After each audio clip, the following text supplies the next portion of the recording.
Halo, aku di sini mau ngejelasin ke kalian tentang laporan laba rugi. Aku di sini udah punya lembar jawab, yaitu laporan laba rugi bagi perusahaan PT Jaya Tama. Nah, gimana sih cara ngerjain laporan laba rugi itu? Pertama-tama, laporan laba rugi itu dibagi menjadi dua step ya, ada single step sama multiple step. Sini aku jelasin ke kalian tentang perbedaan single step sama multiple step. Kalau single step, antara pendapatannya itu akan digabungkan menjadi satu dan tidak dipisahkan. Kalau multiple step, itu pendapatannya dipisahkan. Yang pertama ada di atas sendiri dan di bawah. Seperti ini ada sales of merchandise, ini penjualan ya, pendapatan tentang penjualan, teman-teman. Pendapatan tentang penjualan, sales of merchandise. Terus kemudian di sini kita punya ada revenue, service income, interest income, itu kan pendapatan ya, pendapatan lain-lain under income. Nah, karena dipisah, maka bisa dikatakan ini adalah laporan laba rugi dengan multiple step. Oke, aku langsung ini aja ya, jelasin ke kalian cara-caranya gimana untuk ngerjain laporan laba rugi. Laporan laba rugi itu pertama-tama yang kita catat adalah laporan penjualannya. Jadi nggak usah lama-lama, aku mau jelasin ke kalian tentang gimana cara ngerjain laporan laba rugi. Nah, laporan laba rugi ini nominalnya kita dapat dari neraca lajur. Ya, aku udah siapin neraca lajur. Nah, di sini aku udah punya lembar jawab neraca lajur. Untuk mengerjakan laporan laba rugi tadi, kita butuhkan adalah neraca lajur. Nah, neraca lajur yang diambil adalah neraca lajur bagian kolom laba rugi ya. Lihat, ini ada kolomnya laba rugi. Kita ambil nominalnya yang ada di sini. Ya, misalkan kalian mau jadiin pedoman, itu bisa yang kredit, ini kalian tambahin semua, terus dikurangkan dengan yang the debit sebanyak 1.522.364.712. Jadi laporan laba ruginya nanti harus menghasilkan laba sebanyak ini. Karena kenapa kita sebut laba? Karena ini berada di sebelah debit, dia berada di sisinya beban-beban, di mana ketika penjualan ini digunakan dengan beban-beban dan masih ada sisa, maka sisanya ini disebut dengan laba. Nah, pertama-tama laporan laba rugi yang kita catat adalah bagian ini, sales of merchandise. Sales of merchandise ini bisa dibilang dengan penjualan. Karena untuk laporan laba rugi, kita tidak akan memiliki laporan laba rugi apabila tidak memiliki penjualan. Ya, penjualannya kita catat dulu sebesar 8.140.125.000. Setelah itu, karena di sini kita lihat daftar-daftarnya ya, ada sales of merchandise. Nah, sales of merchandise, terus sales discount dan sales return. Di sini kita masukkan juga sales discount dan sales returnnya. Kita letakkan di bagian sini karena ini akan dijumlah ya teman-teman. Kita letakkan di sini, ditambahkan, kemudian letakkan di bagian sini ya, di bagian kanan. Tapi ini kita kurung ya, karena dijadikan sebagai pengurang. Sales discount dan sales return itu kan potongan penjualan serta retur penjualan. Jadinya kita gunakan untuk pengurang dari penjualannya.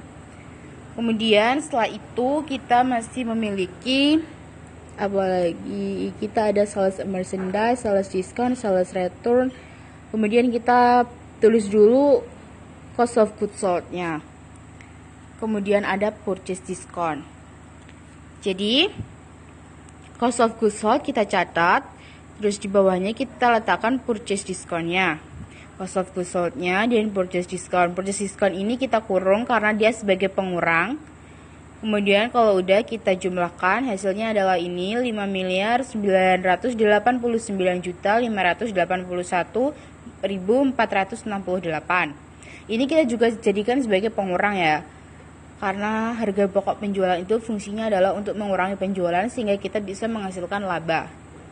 Penjualan tadi kita kurangkan dengan sales discount dan sales return, kemudian dikurangi dengan cost of goods sold-nya, menghasilkan 2.661.685.657. Ini dia adalah laba.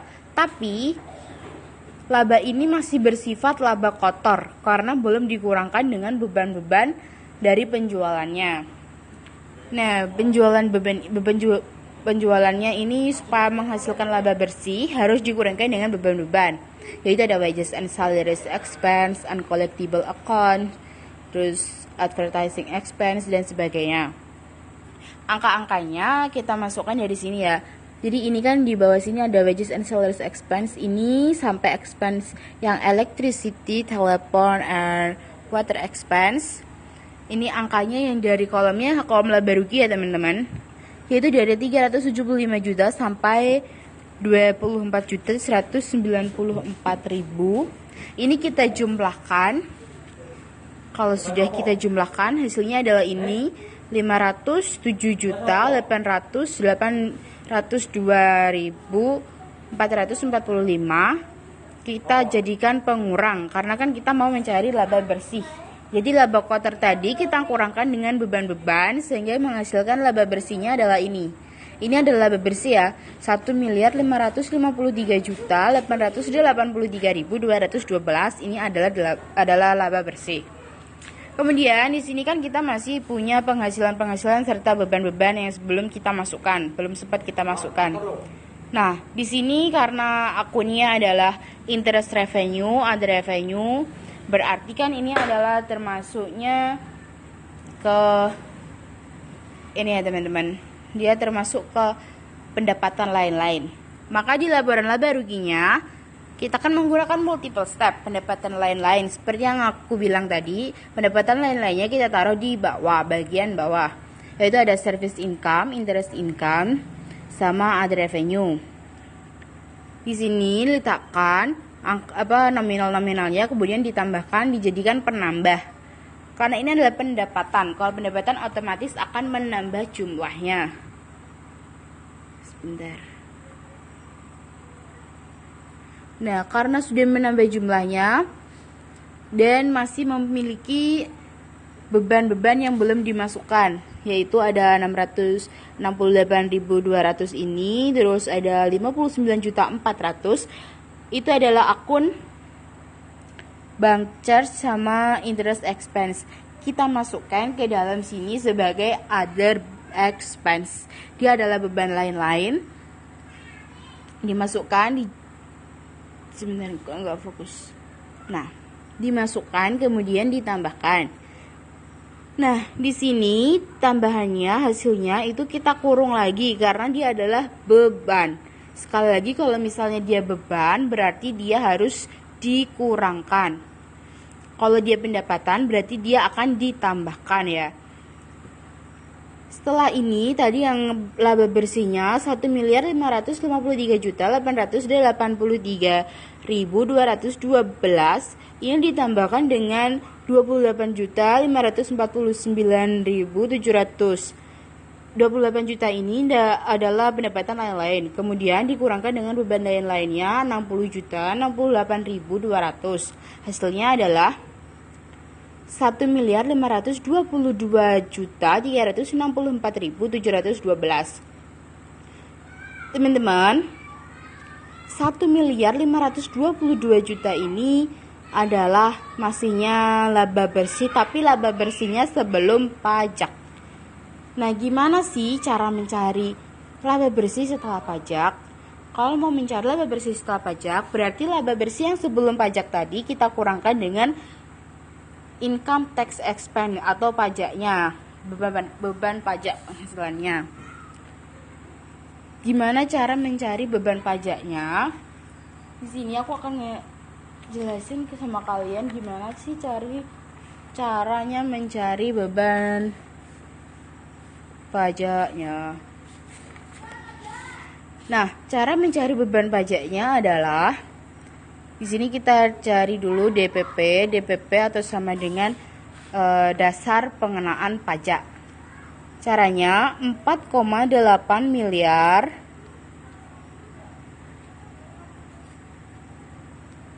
dibagi dengan penjualan. Penjualannya tadi berapa? Kita punya sales of merchandise-nya adalah 8 miliar 140 juta 125 ribu. 8 miliar 140 juta 125 ribu dikalikan dengan laba bersih sebelum pajak sebesar 152 juta 1 miliar 522 juta 364.712. Untuk memudahkan 364.712 ini kita bulatkan ya. Jadi menjadinya 1 miliar 522 juta 365.000. Kenapa kita bulatkan jadi 365? Karena ini adalah angka 7. Dimana kalau misalnya pembulatan, angka yang ada di atas 5 kita bulatkan ke atas. Kemudian angka yang di bawah 5 akan dibulatkan ke bawah. Jadi karena ini 7 adalah di atas 5, kita bulatkannya, kita naikkan ke atas jadi 365.000.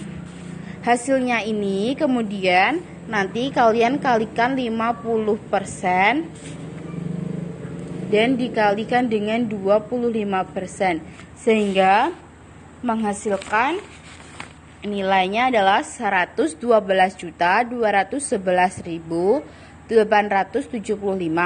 Ini nggak perlu dibulatkan ya, karena kan yang di sini kan atasnya adalah ini. Jadi langsung aja dikurangkan laba bersih tadi 1.522.364.712 dikurangkan dengan 112.211.875 sehingga menghasilkan net profit after tax. Ini adalah laba setelah pajaknya sebesar 1.410.152.837.